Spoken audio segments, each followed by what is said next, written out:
এটা আম পাবলিকের দায়িত্ব, আর পাবলিকের মার কেওড়াতলা পার। শালা, থানায় এসে আমাকে হুমকি দিচ্ছিস?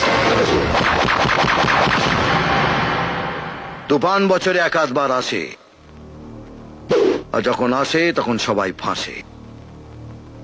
পুলিশও বাদ যায় না। ঝড়ে উড়ে যাওয়ার আগে আমার একটা কাজ করতে হবে। পরিমল ঘোষের খুনের ফাইলটা গর্ত থেকে বের করে টেবিলের উপর সাজিয়ে রাখবেন। সন্ধেবেলা এসে আমি সেটা পুজো করব।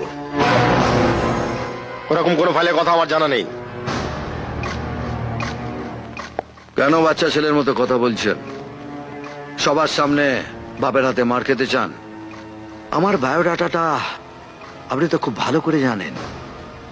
4টেকে টপকেছি, আরো 3টে টপকাবার প্ল্যানও আছে।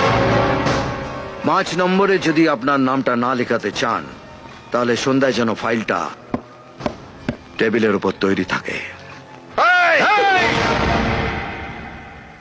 এর পরের বার যখন বাড়ি থেকে বেরোবি, তো স্ত্রীকে বলবি যেন নুন আর শুকনো লঙ্কা পুড়িয়ে পা থেকে মাথা অবধি ঘুরিয়ে দেয়।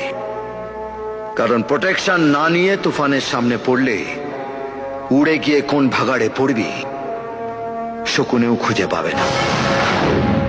সালা একদম 2 নম্বরই মাল।